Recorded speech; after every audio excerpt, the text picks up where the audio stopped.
Ryan Sanford, and this edition of Ryan's Garage on YouTube is going to feature Chip Winston and his Roadrunner Interceptor 440 that he's built up from nothing to be what it is today. So let me introduce you to Chip. Chip, how are you, sir? Nice to meet you. Nice to meet you too. So tell me about your car. What year is it? Well, actually, it's a 1970 Plymouth Barracuda. Plymouth Barracuda. I'm a huge Dale Earnhardt fan, and I see the big number 3 there. Big number 3s on the doors, yes sir, and on the roof, and he was like my hero, and so I'm paying tribute to him out on the open road. Fantastic. All you number 3 fans. What else can I tell you about the car? Well, pop the hood, maybe open the door and show us the interior. You've got it. Yeah. You've got this customized for racing. Yes, sir. Boy, look at this. And this cuda has a stock pistol grip, Hurst pistol grip 4-speed in there. I have some friends who love to fabricate things for this car, and so there's just so much. The car is busier inside the car than outside.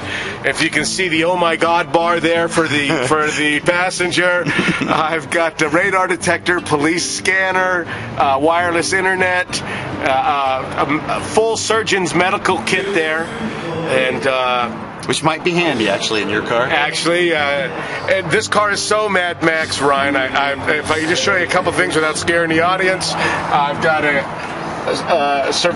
few survival knives here. This particular one is a Dragon Slayer. It does look like it'd get the job done. Yes, sir. Okay. And as a huge Mad Max fan, I've always tried to make this look like the Mad Max car, and so I've always had 60 days of food and water in the car, every spare part you could think of. On New Year's Eve 2000, I was backed into the garage with a full load of fuel and ready to go. This car's all about getting out of town. And it would, too, wouldn't it? And it certainly would. And what's the top speed on this? What's the fastest you've ever run it? You know, the car will probably go a little faster, but I've been 160 miles an hour in the car. That is a fast car. Yes, sir. That would take 100 Italians 10 years to design a car to go that fast. There's nothing like an American-made car. My father lives out at the Colorado River, and there's about 100 miles on the other side of Palm Springs, and I'd like to see how fast I can cover that 100 miles. And I'll let you all do the math on that, but I can cover that 100 miles in about 40 minutes. That's pretty fast. That's hauling the mail for 40 minutes. Yes, indeed. Yes, sir. So if I could just bring you to the back of the car, you can see it says Mad Max, the Interceptor, the Main Force Patrol. It's oh, for, it does. all you Mad Max fans out there. And let me bring you around and show you, open up the hood for you.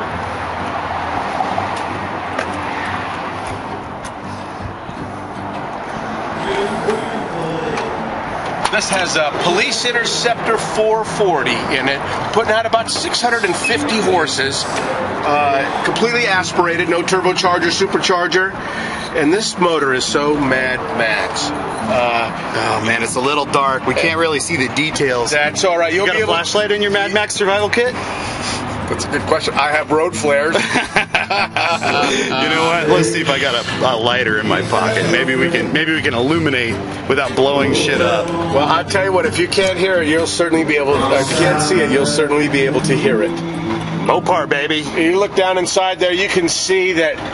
You can eat off the valve train down there. That's a crane roller valve train.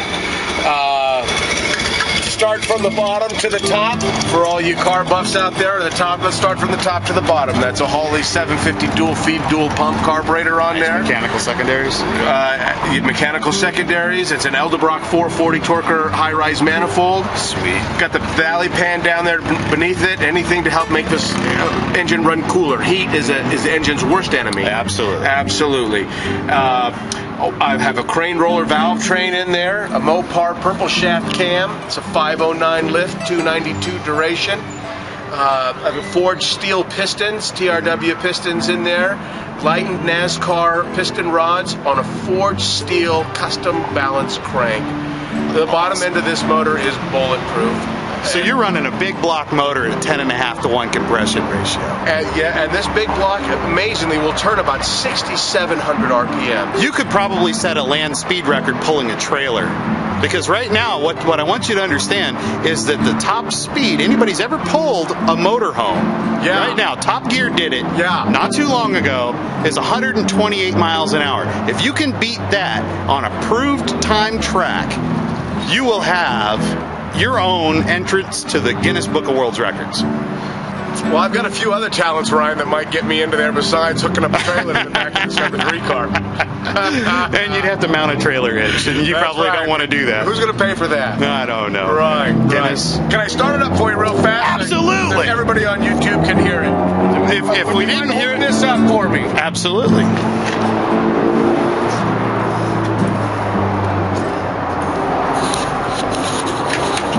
Here we go. We're going to fire this button. We're going to fire it up. So, just going to do that now.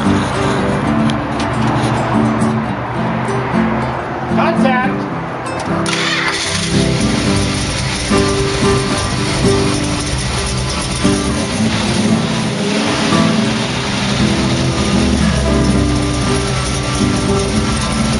I don't know how good that audio is on there, but We're going to test it. let's test it. All right, I'm going to get down near the pipes. Why don't you do that? And I'll hold this up. Give her a little rev. Now, normally the pipes would be in the back, but on this car, they're right here.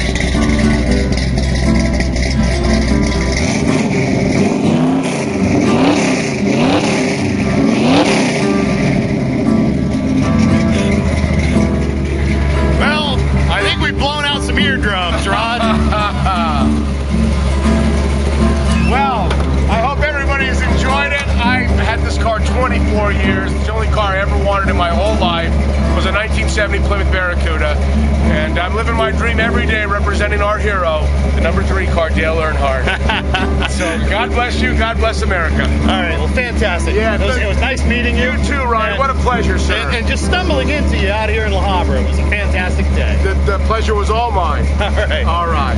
Well, thanks again, people. Tune in again next time I run into somebody interesting with a cool car. All right, good night.